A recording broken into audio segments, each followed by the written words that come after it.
Next one. This one is when someone is advancing, when they're moving into you. Now, for some reason, I think that the higher weight divisions like fighting stand-up more, and the lower weight divisions tend to pull guard. Maybe that's a bias on my part, but I've noticed that from refereeing and stuff. The big boys love to tussle and go for top position. Generally, the lighter divisions love pulling guard and having cool guard play.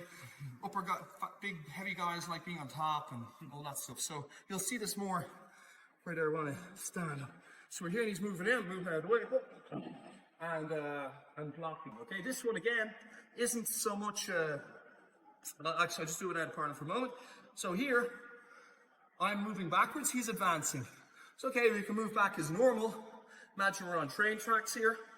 So he's moving on the train tracks, I'm moving on the train tracks, and at a certain point, I'm going to break the pattern. Yeah, so Jiu-Jitsu, martial arts, it's all about patterns, and then knowing when to break the pattern. So we're moving, baby. So instead now of taking a normal backward step, I'm just going to do a little shift out to the side, with my toes pointing this way.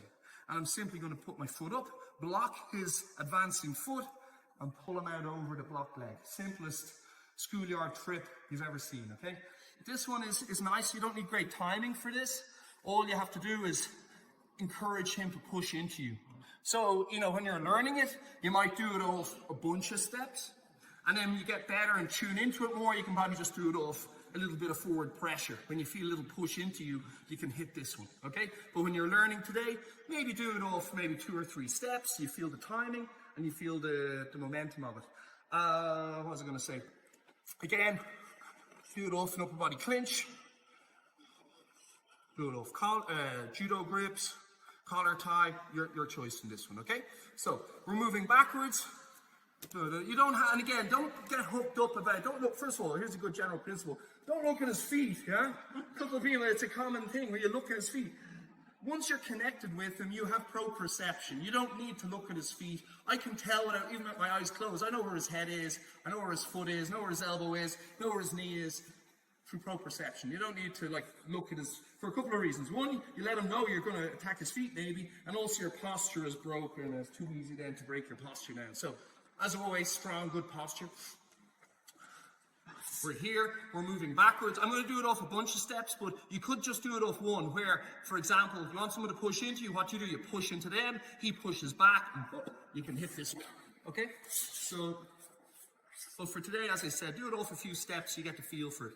So, you're here, push into him, he pushes back, you're moving back, and step off the train tracks, block, foot sweep, okay? Simplest one ever. Seems too simple to work, but you'll see it done at the highest levels. If for real works, it's just again about the timing and the feel of it. Yeah, encourage him to push into you. As you know, push into them, and they push back into you. Maybe do it off one step, but today do it off a few. Side step, turn your foot again on the side using the arch of your foot. Straight leg, don't start bending your knee, yeah? That's like, as I was saying, the golf club with a hinge in the middle of the shaft. That'd be a lousy golf club, okay? So, straight leg, turn the foot on the arch. Where I'm aiming for with this one is right about here, yeah? I'm close to each other.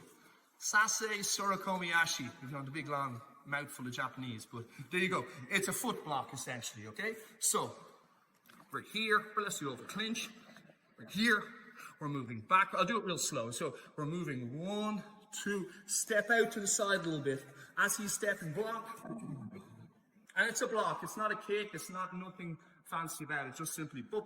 The reason I'm turning my foot, of course, is so that if I don't turn my foot, so for example, if my foot's turned like this, really hard to block him and follow him as he goes in this direction. So my foot step is out to the side with my toes pointing in, okay? So I'm moving back on the train tracks, turn so my foot is pointing in, block, and pull him out over it.